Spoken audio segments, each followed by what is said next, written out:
Hello mga kamaster, welcome ulit sa ating channel.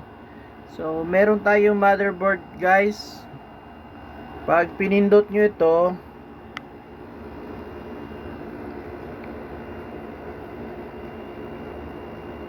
ayaw mag power. Yan, ayaw niya mag power guys. So irekta natin yung green at saka black, magpa-power siya. So may supply yung power supply natin. Kaya lang pag nag-switch tayo,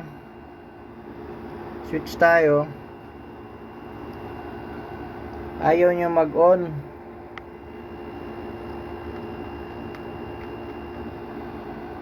So yan guys, ayaw niya mag power on. So pag hinahawakan natin ito guys, pag hinahawakan natin to, magpa-power siya. So hawakan natin.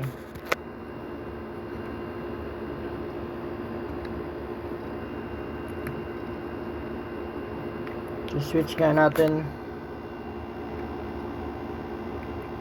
Yan guys, nagpa-power siya. So ano kaya naging cause ng problem nito guys? Pag i-switch mo yung power button, ayaw mag-power. Need mo pang hawakan ito, itong metal na to. So tara ka master, ayusin natin to. Ito yung papalitan yan, itong parang ano na to. So palitan muna natin.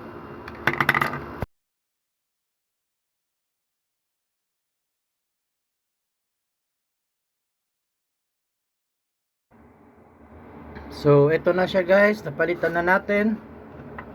Ito yung pinalit natin.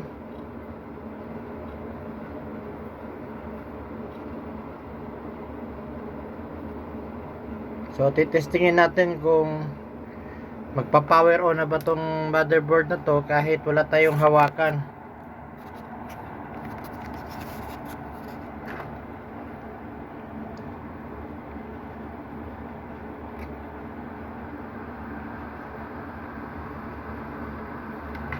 So ayun guys, umikot na, sira lang kasi yung pan nito.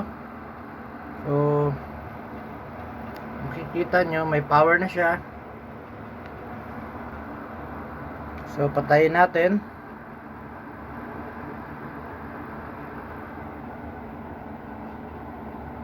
So paki-check na lang yung power supply natin guys, kasi yung pan natin ginamit minsan umiikot, minsan hindi.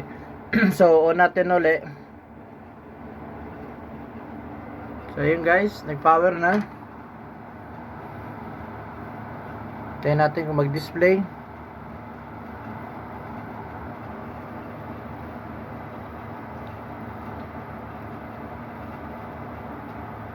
So ayun guys, okay na siya. So ito lang yung pinalitan natin na pyesa kasi ayaw niya mag-power on. Nagpa-power siya pag hinahawakan yung dito banda, kailangan mo pa siyang i-ground. Ito ngayon, di na mo na kailangan. Okay na siya. Ito lang yung pinalitan natin. So hanggang sa muli guys, maraming salamat sa inyong panonood at huwag kalimutang mag-like and subscribe sa aking channel para sa susunod pa nating video.